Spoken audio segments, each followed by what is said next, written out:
guys like the Young Bucks, if they were signed with WWE, how different their whole approach in the ring would have to be compared to what they've been doing before, and they've managed. I don't want to say managed, but they're doing fine on their own as far as like promoting and making money and whatever. They're doing it all on their own. Them and Kenny Omega. It's very interesting because Kenny Omega, and again, every year it seems like you get the rumor train. Kenny Omega, Royal Rumble, Kenny Omega at WrestleMania, because it's very interesting because Ring of Honor is having their big event in Long Beach. No, Ring of Honor is one in WrestleMania. Right, they're having it in the same city. Yeah. They're smart. As WrestleMania. All those smart fans spending that much money. Exactly. And that's what happened with the Hardys. The Hardys had a big show this year at WrestleMania in Orlando.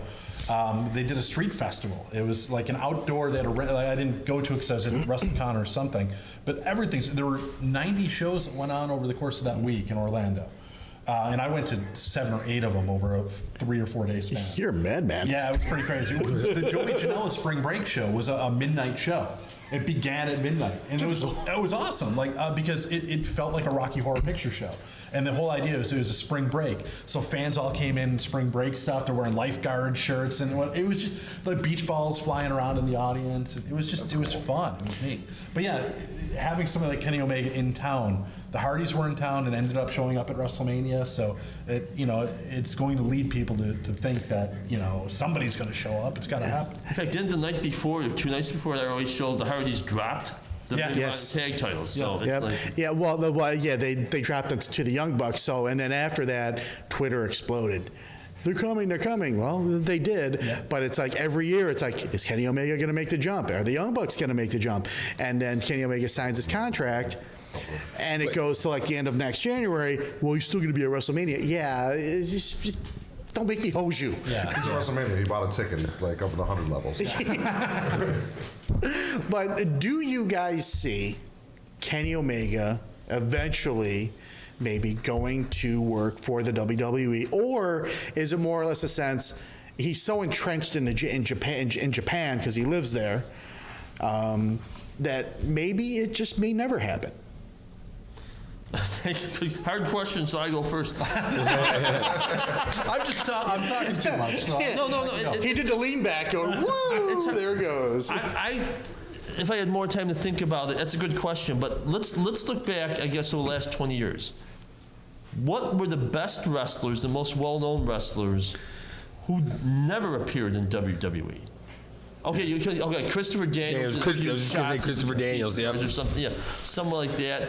And I would have said Kevin Steen, but we all know where he ended. Yeah, but he wasn't. He wasn't that old before he got it. I mean, Christopher Daniels, Sting got in there very late, but he would probably have been the best example. Eventually, I think, to use the Ted DiBiase term, everybody has a price. I think at some point they're going to go in the money's going to, and it's. Maybe our perception as fans is different than the workers themselves, and Dan, who deals more with the interviewing workers and something than I do, he would know. But I just think with a lot of guys, and Omega could be an exception, but some of these guys, that's something they got to have in their resume when they look back. I at least tried it with WWE. A guy like Austin Aries, who after a while just said, I don't like this, or they didn't like him or something, and leaves. Right. So I think that the temptation is very high for a lot of people to say, I want that on my resume. If I look back when I was 50 years old and I wasn't with WWE at some point, I'm going to what did it all mean? Yeah. I think that Omega, Disagree. I think WWE, I don't know if WWE would really want Kenny Omega. Omega's good, and he's a great fit in New Japan. And I'm not as down on Kenny Omega. I just listened to Jim Cornette podcast last night. I love Jim Cornette. He's fantastic. I agree with almost everything Jim Cornette says. So that's kind of where I come down on the Young Bucks and a lot of other stuff. He despises Kenny Omega, and he spent 40 minutes ripping apart everything wrong with Kenny Omega. And a lot of it I agree with, not quite to the extent that Jim did. But the thing is, Kenny's in a perfect spot for him in New Japan right now. If he goes to WWE, you're not going to be able to recreate that. Right. Because he stands out in New Japan because he was an American who lived there, took on the culture, learned the language, got over through rising through the ranks. Once he gets into the WWE, he's just another guy. And he's not that charismatic. A lot of his promos are kind of, Cornette used a line in his podcast, I'll steal it, stagey, where he's not, like, he looks like he's acting, like he's play acting. And a lot of his stuff just rings hollow to me. It's something that doesn't affect Japan because it's a different culture, it's a different audience. But if you bring him into WWE, I just don't think it'll connect. I don't think it'll work. And I don't think Vince would tolerate it, honestly. I agree 100% with that. When I watched him, I'm not impressed. Yeah. I mean, his match with Jericho at the Wrestle Kingdom was amazing, and I think a lot of that was Jericho. Because I'm a Jericho fan, Jerichoholic. But I agree 100%. I don't think he's that spectacular. I mean, the name's huge, but I don't think he lives up to the name or the legend that he's created. I think the problem that you have here is that, well, one of the problems that you have here is this: the way he wrestles is very very physical. And he doesn't do a terrible amount of high spots, but the high spots that he does takes a lot out of you. Yeah.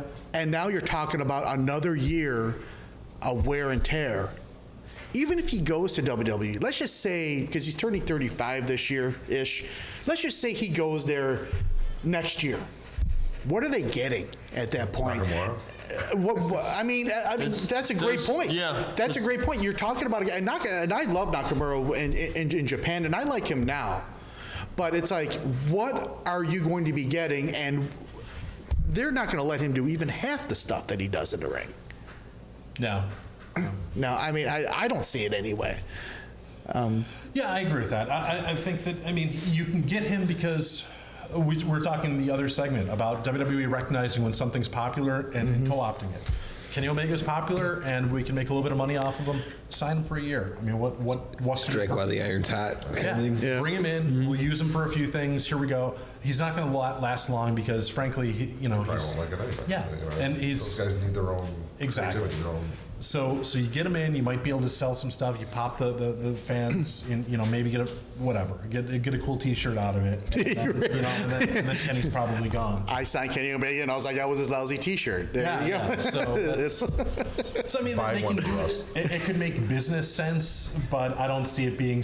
I don't see Kenny Omega being the next star of WWE. I don't see him being, whatever. Yeah. But that, not about Kenny Omega, but I find it interesting with all those guys with how Cody went to the independents from WWE, and then the Young Bucks are huge right now. And you said they have a pay-per-view coming up. Yes, now they're setting up their own. Yeah, Correct? this is self-funded. I'm worried that this is hiding you. I want to make sure that you are in. No, actually, I don't like looking at him, so you're fine. So it's good. I come from the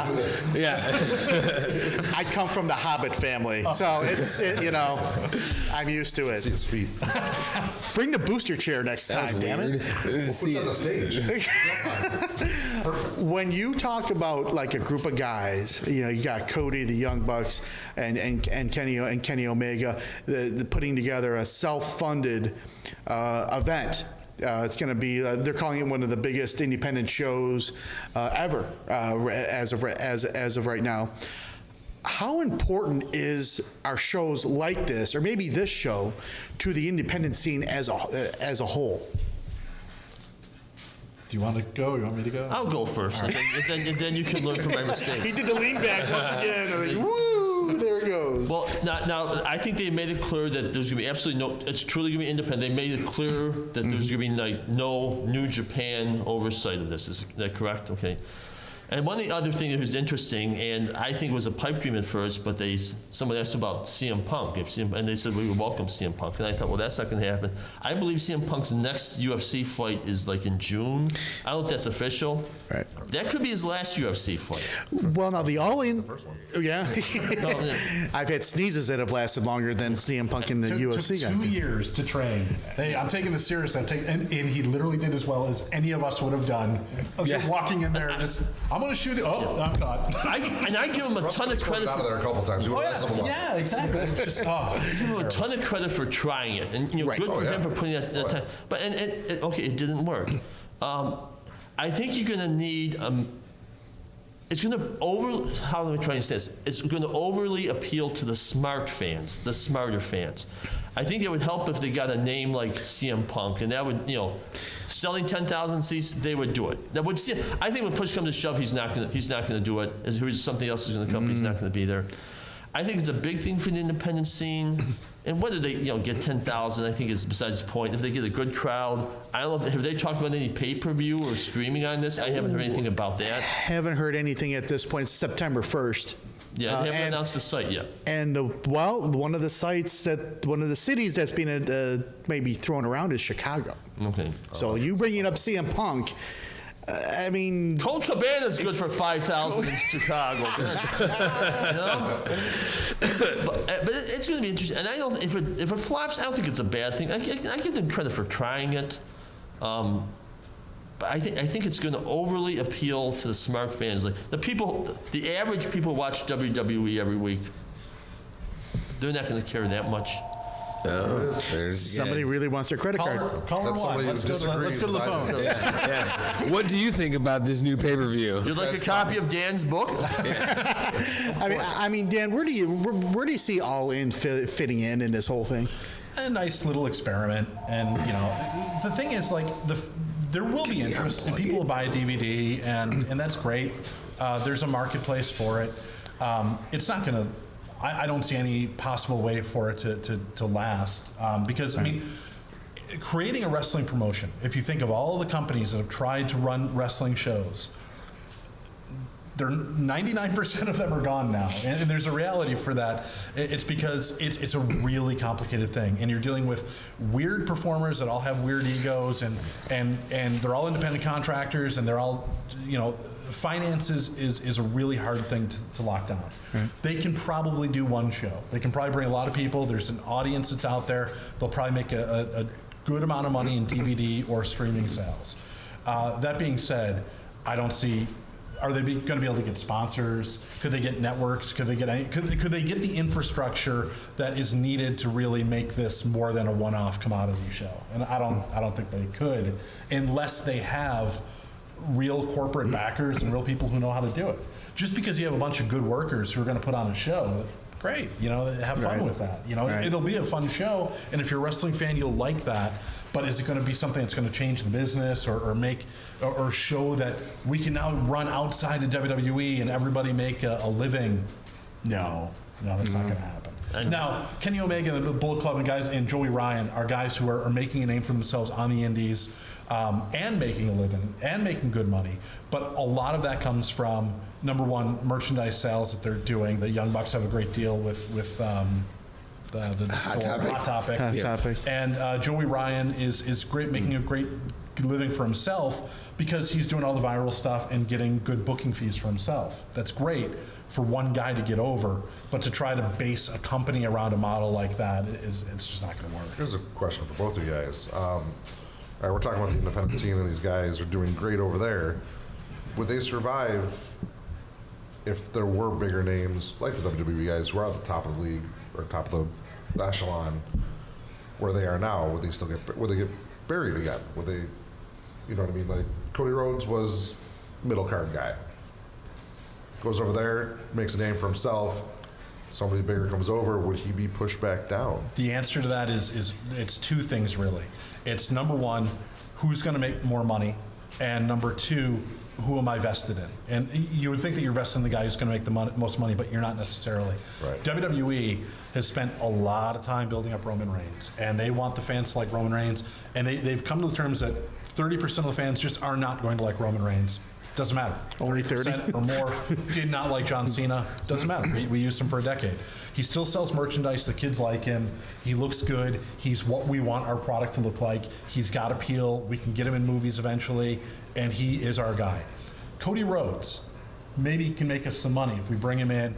But are we going to put Cody Rhodes over on Roman Reigns and give him a push? Exactly. No. Exactly. No. Or Braun Strowman down the Or road. Braun Strowman. Braun Strowman might be the guy. So the thing is, like, you can bring those guys in and you can let them Matt Hardy.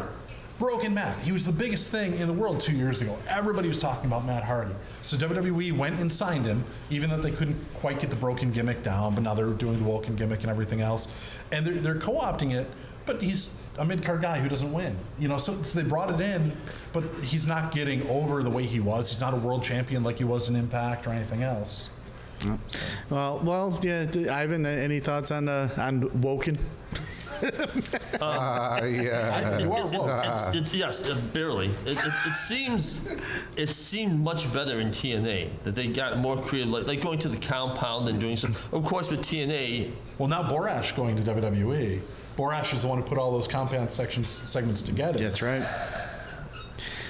I think that's the first time in Borish's life he's ever going to work for a wrestling company that actually makes money. New experience. That's a good point. Yeah, it's and I'm not knocking the guy, but just guilt by association, fairly or unfairly. But yeah, because with Impact or TNA, whatever it was called back then, the name keeps changing every 6 months. They had really nothing else. They gave it the time. The whole the things put into the Hardy count. Love seeing the Rock and Roll Express for 5 minutes, even pretending like they still were in shape. It was entertaining. They had the time to devote to it. WWE will not give a half hour to a broken Matt and. But they will throw it on the network, possibly. Yeah, something like something that. like that. Yeah. If they ever get the library, they'll be the first ones to throw the old stuff up there and say, "Hey, come look at something that we couldn't do." But that's pretty much it. Yeah. But wow, it's been one heck of a show. Thank you, Dan, for coming on. Thank you. This has been awesome. I hope I didn't talk too much, but I could go for another 3-4 hours. You know what? We may just take you up on that and bring you back again. I'm just saying, Ivan, as always, thank you for coming on. Should what? Should we call you Uber? Nah, not that guy. He's on his way back. He's on probably his in way jail. back south of the border. I will add though, I haven't bought the book yet. I did buy Dan Murphy's Body Slams in Buffalo. A great historical book. What's it about, like 2001 or 2002 you came up with? 2003, I think. Yeah, a great book about Buffalo history, and I will leave it open to the question of whether Dan Murphy will ever do an updated version. A body slam? No, I won't. Okay. And I wish. End of story. He's going to write a book on his visit to the Transit Music Lounge. No, Body Slams in Buffalo. What happens here? I did that one day. It was only about 100 pages, so this is about 400. But it was meant to be a book that was a wrestling history that was for wrestling fans, but also for mainstream audiences. And it's a Buffalo local history book that maybe somebody who doesn't know anything about wrestling can pick up and read. And I thought in trying to make a book that appealed to everybody, it would be the best way to go. I should have really done a full all-out wrestling book. My publisher for that said, there's just not an audience who would want a regional history of pro wrestling. Yeah. I was gonna say, well, I know, right? Right over here. So I could do it now, but I don't know what the audience would be, and so I don't see myself going and digging that up again. But- Well, here's hoping you change your mind on that. But Do a book on Ivan. a lot of that is purposely undocumented, right? A lot of if we did a book on you, a lot of your origin story and from parts unknown. Yeah. Purpose documented, and the documentary, which is 7 years in the making. I think Dan knows a little about it. The little stay in the hospital. Yes. That may or may not see the light of day. right. So. the next 30 for 30, Ivan the Impaler. Well, thank Might you. be 30 for 30 years. So. Well, I want to thank you both for coming on. We'll definitely have you guys on again, and of course, keep your fists up. Bye. Hey now.